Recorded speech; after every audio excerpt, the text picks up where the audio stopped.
మిత్రులారా, ప్రకృతి ప్రేమికులందరికీ నమస్కారం. భారతీయ సంస్కృతిలో అభివృద్ధి అయినటువంటి యోగా ఇవాళ ప్రపంచవ్యాప్తంగా అనేక దేశాల్లో అనేక జాతులు, అనేక మతాల వాళ్ళు అనుసరించేటువంటి పద్ధతి రావడం అనేది భారతదేశానికి, ఆ దేశ ప్రజలమైన మనకి గర్వకారణం.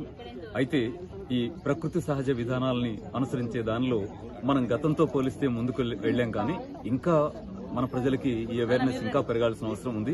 మనకున్నటువంటి మొత్తం జనాభాలో ఆరోగ్యం కోసం యోగా మీద ఆధారపడుతున్న వాళ్ళు, ప్రకృతి సహజ విధానాల మీద ఆధారపడుతున్న వాళ్ళ కంటే కూడా మందు మీద ఆధారపడుతున్న వాళ్ళ సంఖ్య ఎక్కువగా ఉంది.